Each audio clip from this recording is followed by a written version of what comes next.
Good morning. Your Excellencies, honored guest, ladies and gentlemen. My name is Michael Phelps, and I'm here to share with you that things don't always seem as they appear, nor do they turn out the way that you expect them to. I didn't know it at the time, but 4 years ago, things were happening in my life that indirectly led me to standing on a stage in Qatar in front of some of the world's leading healthcare experts. At that time, I was a world champion swimmer with 18 gold medals to my name. I've been competing for 18 years, and I don't think I'd be boasting too much if I said that I became pretty good at the sport that I devoted a huge amount of my life to.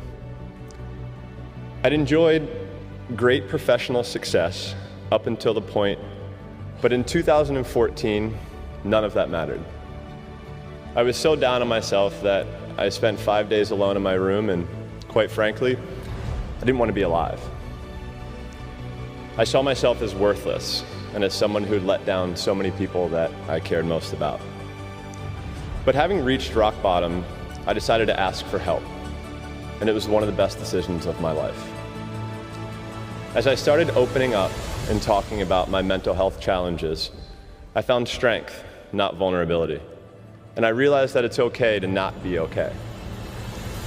An estimated 1 in 5 people in the world suffer as a result of mental health issues. When depression hits, it can be debilitating, and it can feel that nothing really matters. Sometimes my greatest accomplishment was just getting out of bed. Compare that, winning a gold medal was pretty easy. Some stick their heads in sand. I mostly kept mine underwater. In the pool, I could focus on being a great athlete and pushing myself physically, but I was punishing myself emotionally and masking my anxiety and my depression. As an athlete, I was taught to always be strong and to never show weakness and to push through any obstacle. There was no room for negative emotions, and at times, my depression would overpower me, and I'd just put my head under the water and simply scream. In the end, I was lucky. I realized that it was okay to sit down with a therapist and talk. It wasn't easy for me, but it was necessary. The decision I made to seek professional help saved my life. That's why it's an honor to stand up here in front of you today. It's an honor to have the chance to thank the healthcare community. I'm grateful for the chance to play my part in opening up the conversation about anxiety and depression and removing the stigma associated with this area for mental health.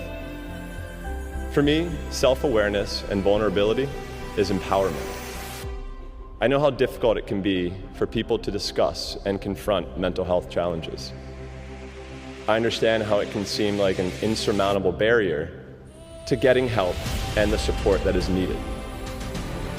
But in sharing my journey, I would like others to know that you're not alone, and you do not need to suffer in silence. It's okay to not be okay.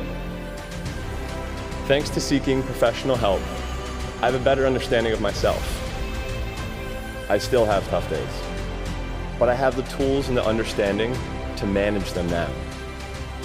I stand here today no less the champion, no less the athlete, no less the person who dared to dream big and work hard. While the medals I've won are very special, they pale in comparison to the efforts that myself and all of you are doing to help save lives by empowering people to seek the help and support they need in addressing mental health. The challenge is before us, but together we can make a difference. Thank you.